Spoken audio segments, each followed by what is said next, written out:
L'objectif du projet, c'était d'aménager un espace de jeu pour enfants, un square, où famille et enfants pouvaient se retrouver dans un espace d'aménagement beaucoup plus vaste, qui est toute la promenade effectivement de Château-Mercœur, au pied du château, qui s'inscrit dans un projet encore plus vaste qui s'appelle la promenade de la gare à la Loire.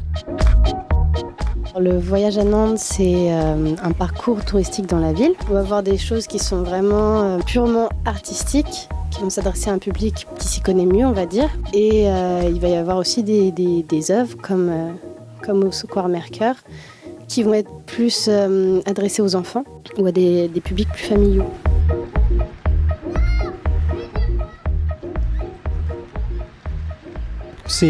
On a demandé à Kanya Mariyama de réfléchir effectivement à une œuvre qui deviendrait ensuite un jeu pour les enfants et de le co-construire avec les élèves de l'école Émile Péan d'à côté et en partenariat aussi avec un groupe d'habitants.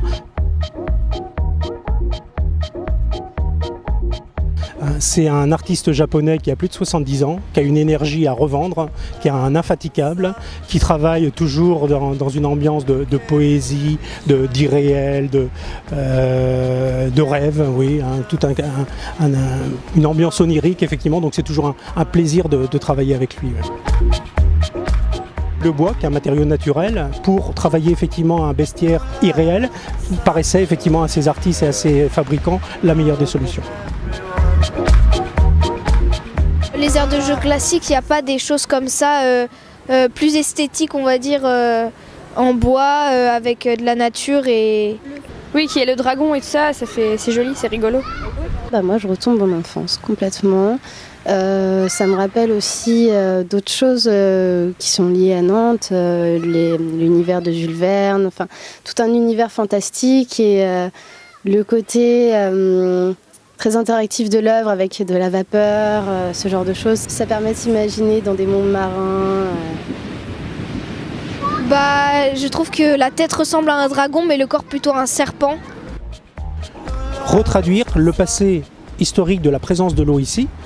Ces grandes douves en herbe représentent justement ces bras de Loire et le dragon de Kanya Mariyama, c'est tout simplement un des monstres marins qui pouvaient exister à cette époque-là ou qui n'existaient pas, on ne sait pas, puis on s'en fiche.